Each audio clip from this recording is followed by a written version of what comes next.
La OTAN es esa organización que tanto debate ha traído en los últimos meses, también por qué no decirlo en los últimos años, y uno de los debates principales que han sido los que han capitalizado la actualidad es OTAN sí, OTAN no, subimos el gasto en defensa, no lo subimos, dependemos mucho de la OTAN, dependemos poco, podemos formar quizás un ejército europeo para no estar tan ligados a Estados Unidos.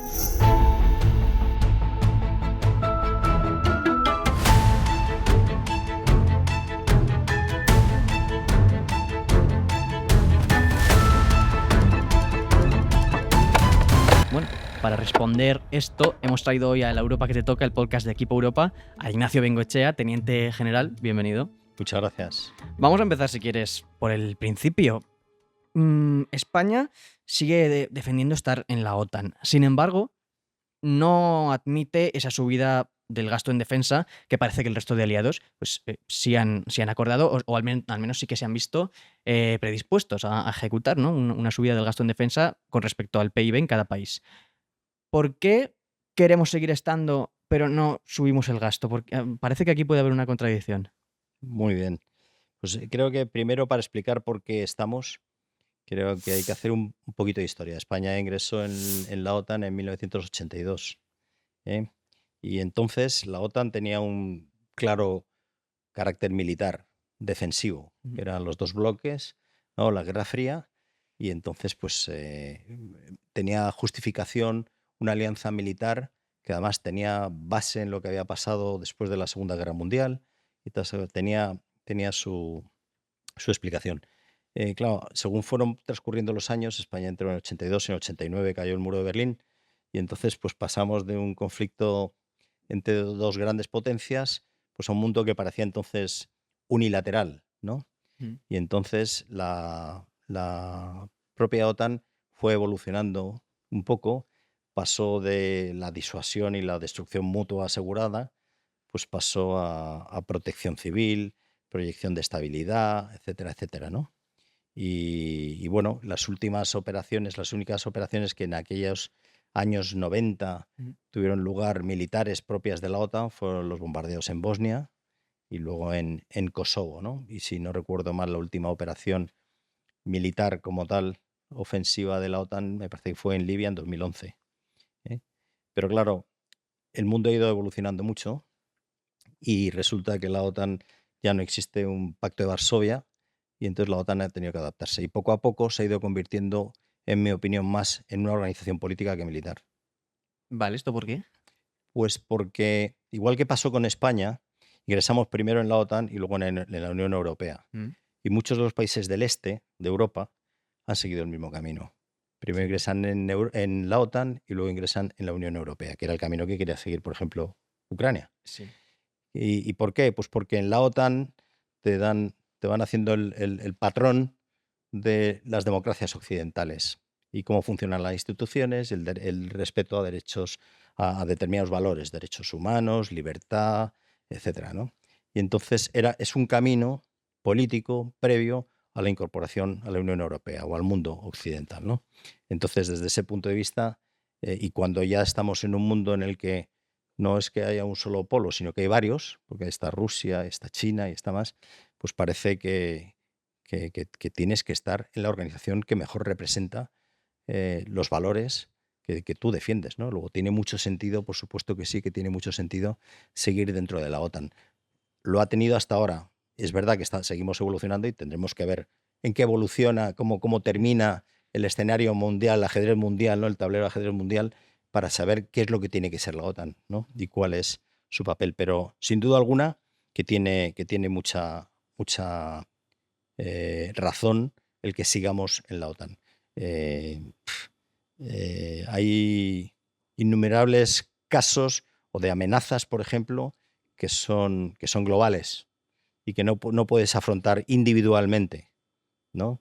Y hace falta el apoyo de todos y el apoyo de todos, que significa también el apoyo de una organización que te lo puede dar. Claro, me hablas de estas amenazas. No sé si podemos concretar un poco, porque, bueno, yo creo que cuando la gente habla de OTAN, piensa en Europa y Estados Unidos. Entonces, ¿cuáles son estos retos en los que nos conviene, como dices tú, o nos sigue mereciendo la pena estar en este paraguas OTAN, que es, bueno, eso, Europa y Estados Unidos? Claro, bueno, pues en primer lugar, pues porque es verdad que todavía hay otras potencias que son nucleares, Mm.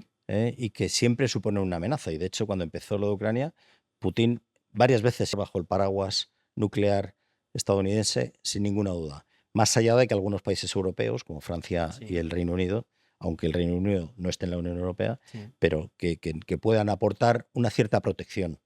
Pero es evidente que no tienes la misma protección que tienes o que te ofrece Estados Unidos. Luego, desde ese punto de vista, ese paraguas nos interesa. Pero es que además hay amenazas como pues, todas las amenazas híbridas que mezclan un tema que luego podemos hablar si quieres, un poco de terrorismo Claro. y de ciberseguridad y tal, pues que hay que compartir la información que se tiene, las formas que hay de defenderse, etcétera, etcétera. Y entonces necesitas estar en una cuando las amenazas son globales, necesitas estar en una alianza que defienda las mismas cosas que tú para protegerte frente a esas amenazas, ¿eh? Mm.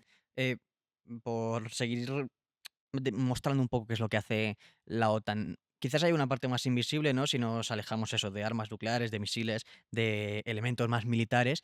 No sé si podemos hablar de un trabajo, eso, menos tangible de la OTAN, pero que aún así sea útil, algo que a la gente le pueda llegar más de cerca, aunque ellos no sepan que está relacionado. Claro, porque efectivamente todo el mundo sigue pensando en la OTAN que eso, como una alianza puramente militar, con Sí. medios convencionales para responder a guerras convencionales.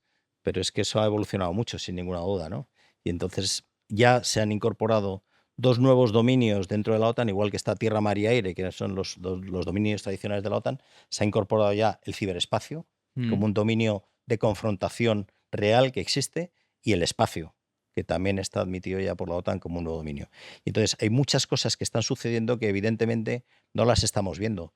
No estamos viendo carros de combate o aviones volar, pero estamos viendo satélites que están proporcionando información, satélites que están interfiriendo a otros satélites o ataques cibernéticos a infraestructuras críticas o a elementos de la estructura operativa de las Fuerzas Armadas, etcétera, que sin duda alguna que están representando amenazas, que son amenazas reales porque están sucediendo de verdad, que no tenemos o no tiene visibilidad la opinión pública en general, porque no se publican, porque muchas veces son cosas confidenciales, porque además, claro, si admites que has sido hackeado, pues de alguna manera estás admitiendo una vulnerabilidad que no quieres admitir. No Pero caer, en ¿no? ese ámbito concretamente, la OTAN, por supuesto, que está trabajando también y que no lo vemos, pero no lo ve la opinión pública.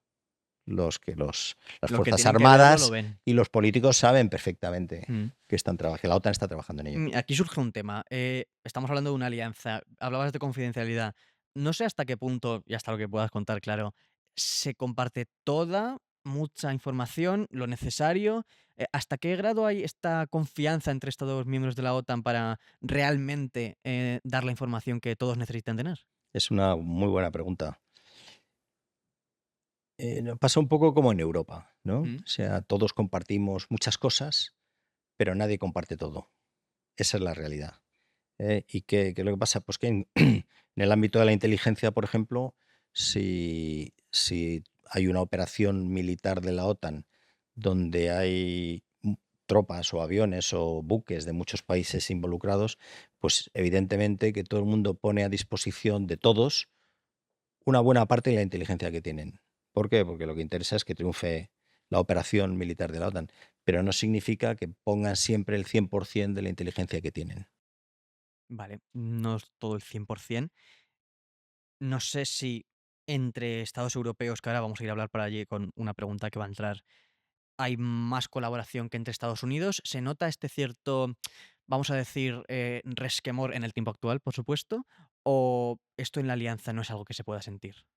No, yo particularmente creo que yo he participado en operaciones Mm. reales, pues, concretamente sobre Bosnia, y yo he disfrutado de mucha información, mucha inteligencia provista por Estados Unidos, muchísima.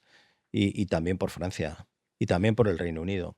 Y o sea y yo creo que no existe el resquemor de que nunca vas a tener toda la inteligencia, o sea, que no vas a tener la inteligencia necesaria, Mm. pero sí siempre vas a tener la sospecha que no la tienes entera, ¿no? Vale. O sea, lo que te hace falta saber para lo que tú vas a hacer, o sea, si tú vas a volar un avión y hay misiles antiaéreos desplegados por ahí, esa información no te va a faltar. Bien. Ahora, a lo mejor hay otra información que a ti no te hace falta, que haría falta en otro contexto y que no todas las naciones comparten. Bueno, al final, la forma de trabajar que tiene la OTAN y de compartir la información. Hablando de OTAN, hay un debate que va a introducir en una pregunta la Dirección Regional de Asturias de Equipo Europa. En Equipo Europa tenemos una dirección regional con equipos y socios en cada comunidad eh, y han trabajado en este podcast. Entonces, vamos a escucharles para ver qué tienen que decir sobre un ejército posible europeo. Hola Ignacio, desde Equipo Europa Asturias te queríamos hacer una pregunta. ¿Tú ves posible que lleguemos alguna vez a ver a un ejército europeo o por el contrario es un poco una utopía imposible, tal y como están ahora las cosas? Bueno, pues vamos a ver. ¿Es una utopía un ejército europeo? Te le voy a devolver otra pregunta. ¿Vale? ¿Es una utopía única, una sola y única voz de todos los países de Europa? Puede parecerlo. Puede parecerlo, porque una cosa son las instituciones europeas que tienen su propia voz y otra cosa es lo que luego cada país dice soberanamente. Eso. Pues entonces es un poco lo mismo, porque para alcanzar esa autonomía europea, pues hacen falta muchas cosas. Lo primero, imaginemos que somos capaces de ponernos de acuerdo para que cada uno de los países de la Unión Europea tenga una capacidad determinada, que de alguna manera podría constituir un ejército, ¿no? Podría ser. Si cada uno pone y todo se complementa, podría estar muy bien. Pero suponiendo que eso llegara, en primer lugar, cualquier fuerza armada de cualquier país individualmente necesita una dirección política clara. Si no hay una dirección política clara, no hay posibilidad de que las fuerzas armadas actúen de forma eficiente. ¿Podrá Europa alguna vez tener una política clara, claramente definida y una sola voz y para una dirección única para un ejército europeo? Ese sería el primer paso, que no Vale. es fácil, pero es que hay más. Suponiendo que nos pongamos todos de acuerdo y que haya un acuerdo industrial entre todos los países de la Unión Europea para que cada uno haga una cosa determinada, cosa que es muy difícil porque cada uno busca su propio interés también, porque industria es riqueza, crecimiento social, crecimiento económico, etcétera. Y nadie quiere renunciar, todo el mundo protege a su industria. Pero incluso suponiendo que nos pusiéramos de acuerdo en eso, luego hay una cosa que no tiene la Unión Europea, que sí tiene la OTAN, que es un sistema de mando y control único, que tenga estructuras, ya determinadas, ¿no? Funcionando, orgánicamente me refiero, y que tenga sistemas de mando y control propios que te permitan, no solamente a nivel político, que a nivel político hay algo más de articulación de cómo responder a crisis, pero desde que se decida en el cuartel general de la Unión Europea lo que sea, hasta que llegue al último avión, al último soldado o al último buque, hay toda ahí una cadena muy grande que necesita unos sistemas, unas herramientas, y esas herramientas la Unión Europea no las tiene desarrolladas. Hoy en día se basa en las herramientas que tiene la OTAN. Con lo cual, la pregunta, ¿es una utopía? Creo que sí. A día de hoy sí. No sé en el futuro, pero a día de hoy está muy lejos, creo. Te lo repregunto. ¿Es una utopía? ¿Vale? Nos quedamos con eso. Pero tendríamos, siendo este hipotético, por supuesto, ejército europeo, mayor capacidad militar de la que tenemos ahora, sin contar a Estados Unidos, claro, en la suma, es decir, uno más uno más uno más uno hasta llegar a 27 si contamos la Unión Europea, ¿sería más uno solo de 27? No sé si me he explicado bien. A ver, si Estados Unidos, o sea, si la suma de los 27 podría ser como Estados Unidos. Por ejemplo, si podría equipararse a una potencia de ese nivel, a una gran potencia militar, por decirlo así. Sin duda alguna que todavía hay un gran escalón tecnológico Vale. entre Estados Unidos y la industria europea, sin duda que lo hay. Pero vamos, que como capacidad no tengo ninguna duda de que se podría alcanzar, porque la industria europea es tecnológicamente muy avanzada, lo que pasa es que nos hemos dedicado a otra cosa, esa es la realidad. Eso es un poco de lo que nos acusa Trump, ¿no? La administración Trump, que es que hemos vivido del esfuerzo que han hecho ellos mientras nosotros hemos cultivado otras cosas, Mm, otras virtudes. mm. Pero evidentemente están más avanzados, pero que si nos ponemos no tengo duda de que podemos alcanzar un grado de presencia, de capacidad militar suficiente como para tener un protagonismo indudable en el mundo. No tengo ninguna duda. ¿Y es compatible desarrollar esta industria europea con ese requerimiento de un 5% del PIB de cada país miembro de gasto en defensa? ¿O si nos dedicamos exclusivamente con este aumento considerable de la OTAN, trabajar en lo europeo igual es un poco más complicado? A ver, o sea, yo creo que hay que desarrollar la autonomía europea Ujú. y creo que es para complementar a la capacidad De la OTAN. norteamericana dentro de la OTAN. Mm. Eso es lo perfecto. Siempre se ha hablado del pilar europeo de la OTAN, que cuanto más fuerte sea y más complementario sean las capacidades que tienen americanos, pues mucho mejor. Así que yo creo que esa es la auténtica clave, ¿no? Mm. De encontrar cómo se hace eso.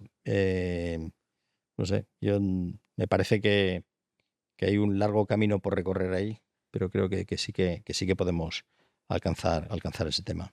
Lo que es importante en todo caso, en mi opinión, es mantener el vínculo transatlántico. Vale. Eso me parece muy importante, por mucha autonomía que tengamos en Europa. ¿Por qué? Primero porque compartimos historia, compartimos valores, defendemos la libertad, los derechos humanos, el papel de la mujer. Hay muchas cosas que en un mundo multipolar en el que todo se está moviendo, pues me parece que hay que estar en el lado en el que estás. O sea, no puedes dar la espalda al lado en el que estás, tienes que responder a eso, ¿no? Así que tanto a Europa le interesa el vínculo transatlántico como creo que a Estados Unidos le interesa el vínculo transatlántico. Porque imagínate que se corta ese lazo y entonces Europa empieza a ser un factor nuevo. O sea, primero, Estados Unidos, su principal aliado comercial o cliente comercial en materia militar es Europa. Si cortas ese lazo y Europa empieza a comprar a China o a Rusia, sin duda es muy fuerte. Hoy hay un artículo precisamente en el debate del almirante Juan Rodríguez Garat, en el Ujú. debate, muy, muy interesante sobre precisamente eso, ¿no? Y creo que está muy bien traído en este momento, cuando parece que a Trump pone en cuestión la OTAN, ¿no? Creo que es muy importante que ese vínculo transatlántico, aunque ganemos mucha autonomía, se mantenga. Fíjate, quizás esta no es una idea que mucha gente tenga clara porque, sobre todo la gente que no está a favor de permanecer en la OTAN, argumenta esa dependencia de Estados Unidos, pero bueno, no se ve tanto esto que comentas de que Estados Unidos de alguna forma también tiene, bueno, pues esa necesidad de permanecer, como dices, conectado a Europa. Claro, sin duda. Vamos, esto es una interpretación muy personal, pero yo Mm. creo que Estados Unidos lo que le gustaría es que nosotros pongamos orden en nuestro escenario, mientras ellos se ocupan de poner orden en otros escenarios donde también tienen intereses, Mm. ¿eh? Y yo creo que eso es lo que realmente le gustaría. Pero que imagínate que Europa se alía con China, creo que es una debacle para Estados Unidos. Sería elegir a otra potencia, desde luego. Claro, sería una auténtica debacle. Luego, ellos tienen que tener interés seguro. Ahora, es verdad que, como decía al principio, que la OTAN ha sido cada vez más, se ha ido convirtiendo en una organización política más Mm. que militar. ¿Y qué pasa en este nuevo mundo en el que, porque antes tenía mucho sentido que fuera militar, porque es que había otro bloque antagónico, que era el Pacto de Varsovia, pero Ahora no. ahora, y es que además, cuando ya parece que el derecho internacional no se respeta por nadie, Eso parece. cuando además, digo, ni por unos, ni por otros, ni por los demás allá, cuando además hay una clara, gracias a la globalización o por causa de la globalización, hay una gran influencia de los chinos en muchísimos sitios y que poco a poco van minando tus intereses o tus convicciones o tus valores. ¿Tiene sentido la misma OTAN? Mm. ¿El mismo concepto de OTAN que hemos tenido hasta ahora? Quiero ser un poco provocativo para que la gente lo piense, pero es que a lo mejor es que hace falta otra OTAN distinta, ¿no? Con otros objetivos. Pero creo siempre que con un vínculo transatlántico que es irrenunciable por parte de todos. Y que en ese mundo multipolar, donde parece que ya no se respeta el derecho internacional, ¿cuál es el papel que tiene que jugar Europa? Pues es una gran reflexión que deberíamos hacer los europeos y las instituciones europeas. Debemos, que yo creo que un poco se sacó un poco de contexto, en mi opinión, lo que dijo von der Leyen, esa reflexión que hizo en público en una charla, que Mm. decía más o menos eso, ya nadie respeta las reglas del derecho internacional, que, ¿cuál es nuestro papel? A lo mejor justamente el valor de Europa es insistir en que se tienen que respetar, ¿no? Pero a lo mejor tienes que adaptarte al juego y ahora es distinto porque es que el soft power chino está llegando por todos lados, ¿no? Claro, la pregunta entonces que viene es obligada. ¿Tiene Europa, vamos a decir, si no la capacidad, la autoridad para poder exigir ser ese baluarte que tú propones del derecho internacional? ¿O habría que trabajar un poco para ser más creíbles? Yo creo que tiene que trabajar mucho para ser más creíble, porque muchas veces, claro, en una organización de 27, donde tiene que estar, o sea, donde nadie tiene que vetar, pues es muy complicado. Es muy complicado y eso ha llevado a que la Unión Europea, pues cuando entra en conflicto, pues tome resoluciones que son, ¿qué diríamos? Adaptativas, flexibles, poco, No en poco, la misma línea, digamos. eso es, y que son poco rotundas, Mm, poco tal. Y entonces, ¿qué es lo que pasa? Pues que eso, bueno, salvas la integridad o la cohesión interna, pero a lo mejor pierdes credibilidad externa, internacional, ¿no? mm. Y entonces, hasta que eso no suceda y la Unión Europea sea capaz de defender unos criterios muy claros, pues entonces no será respetada como intermediadora, por ejemplo, en un conflicto como el de Oriente Medio. No interesa porque es que, porque ¿qué aportas? Ya. Mientras que otros vienen y aportan a lo mejor más cosas, ¿no? Pues eso hace falta una política más clara y unas ideas más claras y una reafirmación de lo que somos y lo que necesitamos para poder jugar un papel en el mundo que sea relevante. Mm. Una posición que tú fijas, por ejemplo, en la posición, no tanto en una reforma de tratados, que, bueno, hablemos de política exterior o otro tipo de reformas, sino más en lo que diga la alta representante, en lo que diga la presidenta de la comisión, en más su de cara al público, digamos, que no tiene por qué ser algo tan complejo, o igual No, sí. pero mira, por ejemplo, el conflicto de Ucrania, dentro Mm, de la Unión Europea hay distintas posturas. sí, sí que las hay. Claro, y Mm, entonces, ¿qué pasa? Pues que eso te quita como organización colectiva, mm, te quita el peso de decir las cosas y de hacer o de tomar acciones concretas, ¿no? Me parece que era ayer, ¿no? Antes de ayer, que otra vez estaba Hungría acusando a Ucrania del tema de las conducciones y tal. Bueno, pues y que no quieren, que hasta que no reciban el gas ruso no van a apoyar a Ucrania. Pues es un país dentro de la Unión Europea que tiene su propio interés, que es absolutamente legítimo, pero que si no somos capaces de ponernos todos de acuerdo, pues difícilmente podemos tener una interlocución sólida con nadie, ¿no? Creo que es muy importante. Y mirando en la otra cara de la moneda, Estados Unidos. Imagino que hace más difícil, esa colaboración en la OTAN cuando Estados Unidos, por ejemplo, pide ayuda para controlar el estrecho de Hormuz, eh, entre otras cosas en este conflicto, y, por ejemplo, países como España, sí, pero también Italia, que está en el otro polo del arco político, dicen que ellos en principio ahí no se meten. No sé si aquí también se generan fricciones que a largo plazo. Seguro, seguro que sí. Bueno, en este caso concreto, o sea, yo creo que la inmensa mayoría de los países europeos que yo conozco, o Mm, sea, no apoyan porque no tiene el respaldo de ninguna organización internacional y que va contra el derecho internacional, ¿no?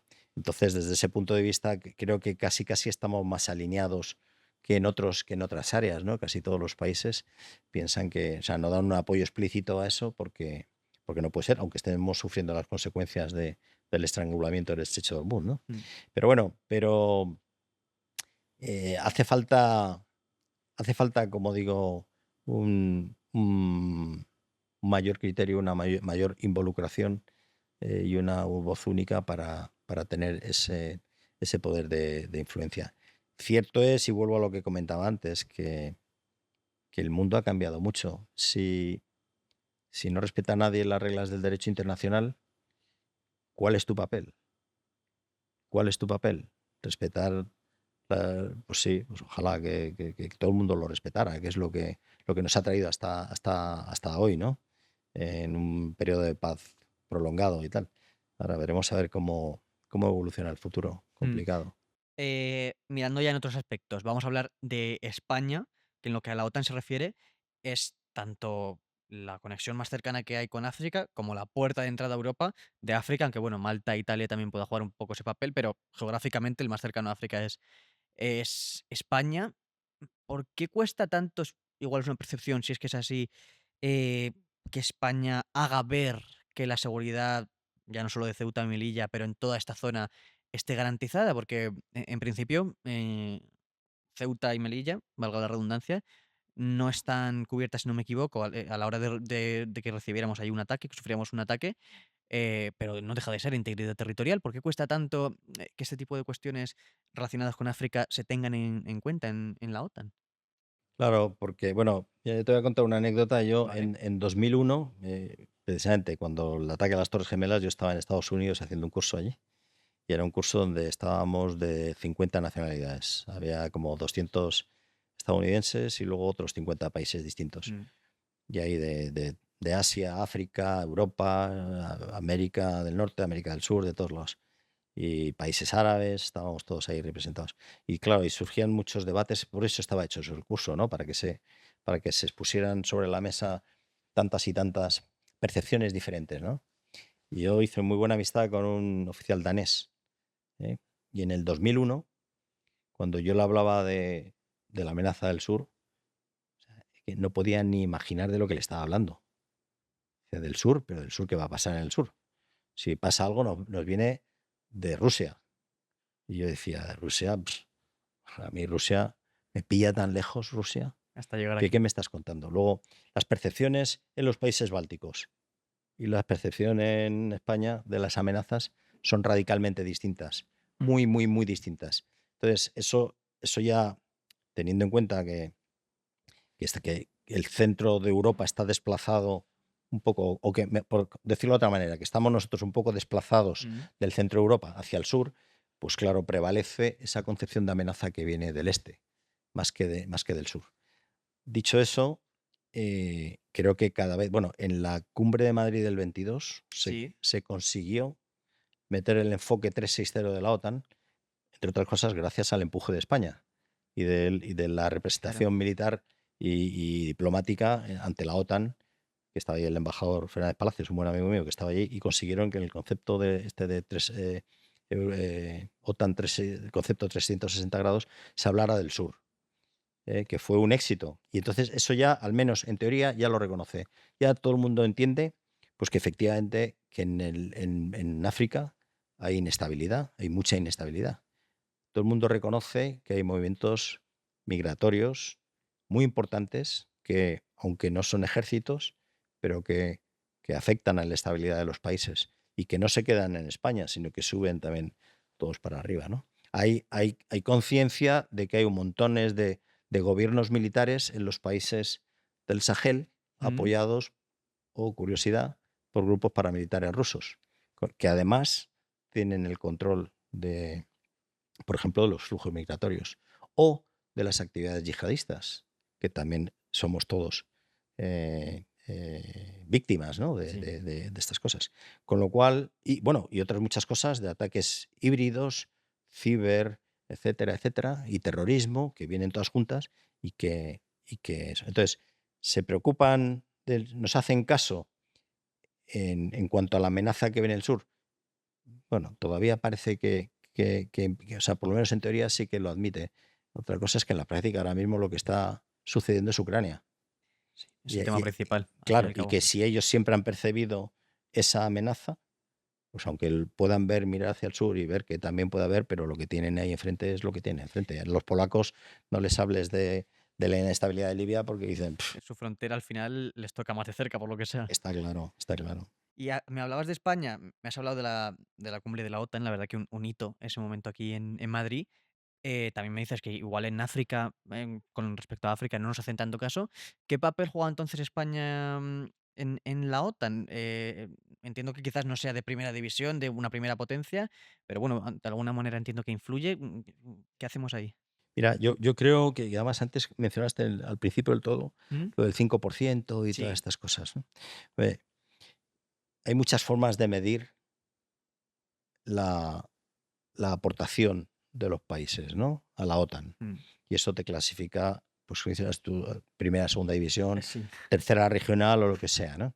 Entonces, hay una aportación común que hacen todos los países, un tanto por ciento, para la estructura permanente de la Mm. OTAN, de su cuartel general, de los mandos militares, de los estados mayores y tal, y no sé qué. Y luego está el tanto por ciento del PIB, ¿no? Que Mm. como siempre se dice es una forma de medir, es verdad. Claro, nosotros hemos estado a la cola en tanto por ciento siempre, desde hace muchos, muchos años. Bueno, he dicho siempre, a lo mejor me he pasado, pero no, muchos años, ¿no? Pero sí, mayoritariamente. Claro, muchos años. Y ahora, claro, dices, bueno, pero en términos absolutos contribuimos más que otros. Pues sin duda alguna que contribuimos. Somos, me parece que el 10º contribuyente de todos los países, los 32 países de la OTAN, el que en términos absolutos, no en términos relativos del PIB, ¿no? Y también es verdad que participamos en muchas operaciones de mantenimiento de paz o con el nombre que se les quiera poner de la OTAN, y tenemos ahora mismo desplegados alrededor de 1.600 soldados, aviadores, marineros, marinos, etcétera, ¿no? En las fronteras de la OTAN. Claro, ese coste de esos despliegues los asume la propia nación y eso también pues, te hace que tu contribución pues, sea algo mayor, relativa. No ocupas la última posición como ocupas en el tanto por ciento. Ahora, cómo se mide de verdad Vale, a el ver. peso de un país en la OTAN? Por su solidaridad. Bien. Por su solidaridad.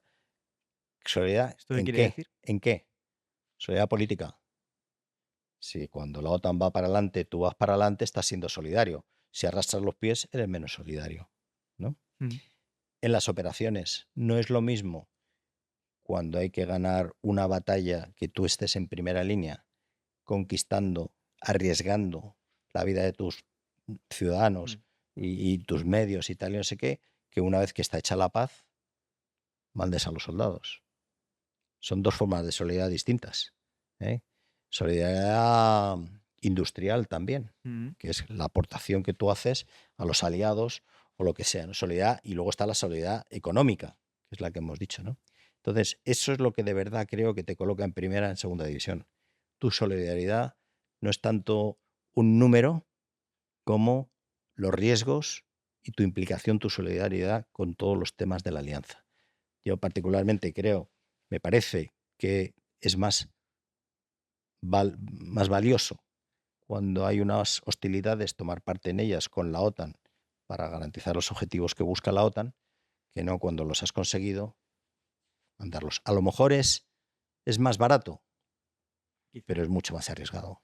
Lo otro es más caro, estar como hemos estado montones de años en Afganistán bueno, yo estuve en Italia, estuvimos como 8 años, me parece, con los aviones para las operaciones sobre los Balcanes, aunque ahí sí que participamos desde el primer momento Mm. en las operaciones en Bosnia y en Kosovo. Yo creo que esa solidaridad es la que realmente cuenta. ¿Qué pasa si no alcanzas el 5%? Te dirán, las capacidades que te hemos pedido las tienes, que ese es el debate que hay ahora mismo. Y luego te dirán, ¿y cuánto de solidario estás siendo con nosotros? ¿Y qué respondemos ahí? En términos económicos, no parece que mucho. En términos, a pesar de que somos, como digo, en números absolutos, el 10º contribuyente, Mm. pero en tanto por ciento de desarrollo de capacidades militares, ¿no? Aunque en España decimos que con el 2,1% somos capaces de alcanzar los objetivos. Habrá que verlo, pero bueno. El tema político, ¿qué pasa? Ahora se reúnen a lo mejor para estudiar lo del estrecho de Hormuz Sí, y a lo mejor no estás. y España no está. Pues a lo mejor hay cosas ¿cuáles? De la OTAN no te van a echar.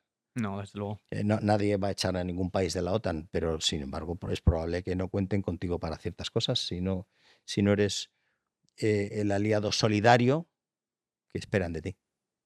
Es la verdad una cuestión. Es cierto que España no va a estar en esta reunión en la que se va a hablar sobre Hormuz.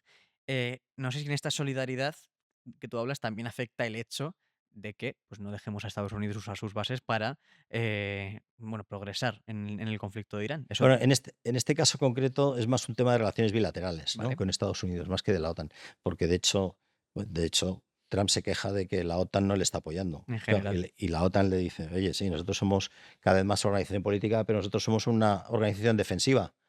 Si te has metido en un fregado, Esto defensa no es que precisamente. no es nuestra defensa, que no es la Mm. defensa colectiva, es tu defensa, y eso no puedes invocar al artículo 5 porque has sido tú el que has empezado, no ha empezado nadie contigo, ¿no? Sí.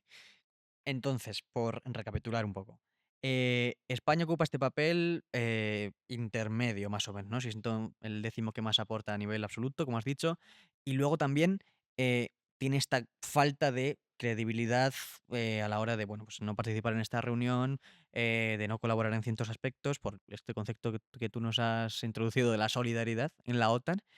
Entonces, ¿cuáles son para ti, que tienes la experiencia, yo creo, necesaria para contestarlo, la los pasos que España debería seguir en materia de defensa, pues, para reforzarse en la OTAN y ganar credibilidad y, bueno, arreglar estos pequeños aspectos que tú comentas? Muy, muy importante, porque ahora está de moda como lo del gasto militar. Mm, Entonces, primero, yo creo que no deberíamos hablar de gasto militar, sino de inversión en defensa. vale. Porque ahora mismo, fíjate que nos queda lejos Ucrania, que nos ha tocado de cerca. Hace 2 años estaba todo el mundo muy, ya casi, que ni hablamos, porque ha pasado lo de Gaza, ha pasado lo de Irán, y ya casi que se nos está olvidando, ¿no? Pero, pero realmente la auténtica contribución que tiene Mm, el pozo que debe dejar es un desarrollo industrial y tecnológico tan importante que suponga un desarrollo industrial español, un desarrollo social, un desarrollo económico, y eso lo que te va a dar es una capacidad de, primero, de disuasión, si eres capaz de producir tecnología y de producir recursos militares importantes, estás disuadiendo mm. a tus vecinos. En segundo lugar, cuando eres potente económicamente, industrialmente y militarmente, no hace falta ganar las batallas. Casi nunca vas a tener una batalla de verdad. Van a ser batallas en las negociaciones, en las posiciones internacionales y en la fuerza que tú tienes a defender una postura o defender otra. Claro, si el que está enfrente tuyo es más poderoso que tú, te sientas a negociar en inferioridad. Y eso es justamente lo que hay que evitar. Luego, más allá de que termine Ucrania, o Mm. de que termine Irán o lo que sea, es verdad que esta inversión en defensa lo que debería repercutir es un desarrollo económico, tecnológico y, por tanto también militar, de capacidades militares, que es lo que te va a dar, pues eso, desarrollo tecnológico, desarrollo económico y una posición de influencia en tu área de influencia con tus países vecinos y con tus países aliados que de otra manera seguramente no vas a tener. Eso es verdad. O sea, si tienes esa capacidad, van a contar contigo. Si no la tienes, no van a contar. Por eso, que más allá de que pase lo de Ucrania, más allá de que pase lo de Irán, la inversión está justificada porque es una inversión. Porque de verdad luego, sin pegar tiros, eres capaz de conseguir objetivos que son de seguridad nacional. Entiendo entonces que esta es tu manera de responder a dos de los principales argumentos que hay contra la OTAN, que son, si gastamos mucho en defensa, invertimos, como dices tú, estamos más propicios al conflicto y lo que no se gasta en educación, sanidad, carreteras, etcétera, es porque se gasta en defensa. Estoy ¿Qué decimos absolutamente, con...? absolutamente en contra. Vale. Es que creo que es una obviedad que no es cierto. Que no es cierto. Es justamente lo contrario. El otro día mm, alguien que yo conozco bien decía en un programa en La Revuelta Ujú. que los militares son precisamente los menos bélicos. Y es verdad. Si somos nosotros los que vamos a la guerra. Yo estaba en la guerra. Yo no tengo ganas de que vaya yo y mucho menos que vayan mis hijos. Para nada, en absoluto. Luego, no es cierto. Es justamente la forma de prevenir la paz y de garantizar la paz, perdón. Mm. Eso es justamente. Y además, cuanto más capacidad tengas, es un mayor desarrollo del país en todos los términos y que te va a producir mayor riqueza que te permitirá tener mejor asistencia social, mejores servicios públicos y todo. Claro que sí, porque serás más rico. Pero es que no hay que centrarlo en... O sea, es verdad que a lo largo de la historia a veces ha tirado de la tecnología militar, la que ha tirado de la tecnología civil. Luego hemos pasado una época en la que ha sido justamente al revés. Era la tecnología civil la que avanzaba y la tecnología militar la que se subía. Pero es que la historia del mundo es así. Ahora estamos justamente en el otro lado. Sí. Ahora es la tecnología militar la que tiene que tirar de la tecnología civil, que va a tener uso para la vida cotidiana de todos los ciudadanos. Luego, no es verdad que por gastar más en aviones vayas a tener menos médicos. No es cierto. Es justamente lo contrario. Cuanto más sea, más músculo industrial tengas y más desarrollo tengas, más posibilidades tienes de tener la paz y muchas más posibilidades de desarrollo social, sin ninguna duda. Y para cerrar, hilando con esto que me dices, realmente la sociedad española, ya no decimos europea porque es más difícil de medir, pero la sociedad española es consciente de esto. Realmente hay una, vamos a decir, concepción de lo que significa el gasto, inversión en defensa, de lo que significa la OTAN, de los beneficios que comentas que puede traer, o estamos lejos. Creo que no. Creo que A ver, creo que se ha avanzado mucho en la percepción que tienen los ciudadanos de las Fuerzas Armadas en España. Es verdad que se ha avanzado mucho. Entonces, también es verdad que siempre se comenta, ¿no?, que las encuestas dicen que de las instituciones más valoradas, si no es la primera, es la segunda, son las Fuerzas Armadas. Y eso también es verdad.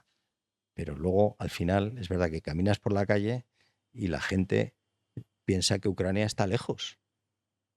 Esa es la Es realidad. así. Y no se da cuenta de que a lo mejor lo que no están tan lejos son los flujos migratorios, que por otra parte también puede controlar Rusia desde los países del Sahel. O sea, es que esto es enormemente complejo. Pero eso que no se explica bien y que además creo que donde de verdad se tiene que entender bien es en el estamento político, en el Congreso y en el Senado. Ellos son los que de verdad tienen que saber interpretar esto. Tienen que saber interpretarlo. Porque los ciudadanos luego votan, claro que votan, y votan sabiamente, pero son los políticos los que tienen que garantizar, pues por ejemplo, eso, que esa inversión se repercuta en el desarrollo tecnológico e industrial del país. Son ellos los que lo tienen que entender. Claro, esos son los que, donde la Comisión de Defensa del Congreso debería ser de verdad quien supiera exactamente lo que se necesita, lo que en el país necesita en capacidades militares e industriales, porque la industria tiene el mismo valor que cualquiera de los ejércitos. O sea, los ejércitos sin industria no son nada. Esa es la realidad. Necesitan una industria que les apoye.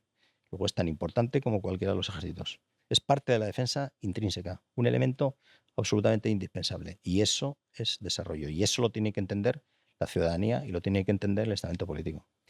Pues ahí queda ese mensaje. La defensa, al fin y al cabo, es una cuestión de Estado. Yo no sé si tienes algo más que añadir. Y si no, pues habríamos No, llegado al nada, final de este simplemente episodio. que creo que en este asunto hay que ser un poco provocativo. Y eso Muy es lo bien. que he intentado, ser un poco provocativo, porque necesitamos pensar mucho. ¿Qué queremos que sea España? ¿Qué queremos? Ese es otro tema. Ya termino, no me enrollo. No te preocupes. Pero, o sea, en un debate electoral nunca jamás se habla de política exterior. Si no hablas de política Muy bien, exterior, ¿cómo vas a hablar de defensa? Es que, claro, no se puede hablar de defensa porque no se habla de política exterior. Tienes que saber qué quieres ser en el mundo tú, como país. ¿Qué quiere la Unión Europea ser en el mundo? Claro, es que hay que definirlo.